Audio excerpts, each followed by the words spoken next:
So, narcissistic abuse refers to psychological and emotional abuse that is associated with narcissistic personality disorder. I'm calling it NPD from now on, okay? Just so you know.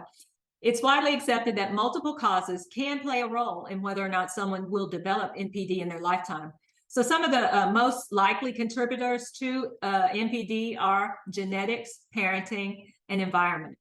So genetics can definitely be a factor. Parents with NPD won't definitely pass these traits on to their children, but if they are diagnosed with narcissistic personality disorder, NPD from now on, could increase the risk of children developing it.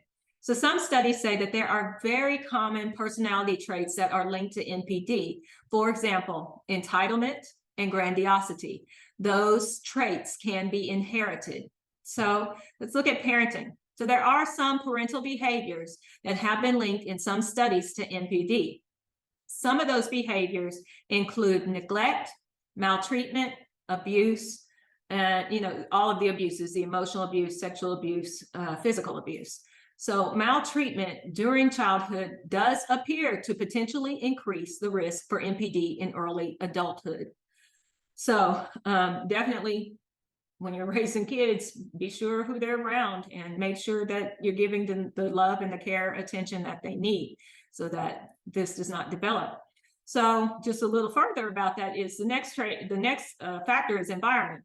The environment that a person grows up in, their culture, their upbringing, those things might lead to NPD because there are certain behaviors that they're seeing in families. And so a narcissistic person is a person who excessively admires and idolizes themselves to the point where they believe that they're better than everyone else. So if you've been involved with a narcissist, you may be feeling broken. You might feel discarded or devalued.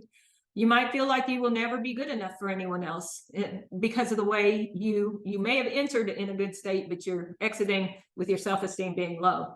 So if you're in a relationship with a narcissist, you may have realized it's going to be really difficult or that it's not going to work out at all because narcissists are self-absorbed, manipulative, and generally not good partners. Now, this doesn't only apply to romantic partners. So if you're ready to move on, here are 10 tips that can help you get out of the relationship with a narcissist unscathed.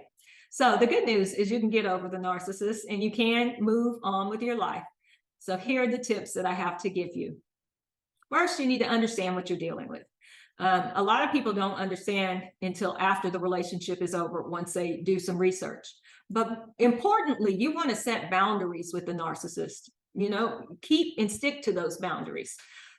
Don't try to reason with the narcissist because they do like to always be right and win at all costs. So it's not worth it. Don't give the narcissist any attention. What I mean by that is if you're leaving, you can't be giving them attention because that tells them they can come back. So don't take the narcissist bait.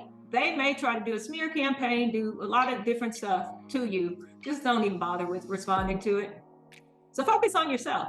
That's the best thing I can say. Focus on getting a class, get your self-care going, find a support group, build up your self-esteem so that when you are ready to date, you are going to be in good shape and know what to look for. So, but before that, you want to allow yourself to grieve. It is a process, just like the death of a relationship. But there are some special things that you have to deal with in a narcissistic relationship. So you need to cut off all communication, meaning phone calls, texts, emails, social media, any other form of communication. And you need to set these boundaries. And if it's possible, if you don't have children, then you need to go no contact. So make a clean break. Just, cut it off. Cut it off all the way. Get reminders, get rid of these reminders that are in your house. It could be pictures, it could be whatever it is. If you need to get rid of them to get better, then you need to do so. So spending time with supportive people. If you have friends, family members who support you through this time, hang out with them. Do some things that you wouldn't normally do when you were in a relationship. And like I said earlier, take care of yourself, take care of your own needs because you've been taking care of other people's needs. So get plenty of rest, exercise, and healthy eating. I took the opportunity to get plenty of exercise and I changed the way I ate. So you should understand that it takes time to heal. Don't rush it. Don't rush it. It does take time. So it's okay to mourn the loss of this relationship. It is okay. So you can do this by going to the groups, get a therapist if you need to, go out with your friends, do things you wouldn't normally do. Some of the things that I kind of had put off was hanging out with family and friends. I've gone to some concerts, things I wouldn't normally do, and had a lot of fun. You do have life after being in a relationship with a narcissist, and you just have to go through the steps to heal yourself to be able to live that life. So I welcome you all to this journey, because it definitely is a journey. And I support you in all your efforts to heal. And if you ever want to, comment on the channel, I'm happy to share experiences with you. So if you like this video, please like, subscribe, and comment.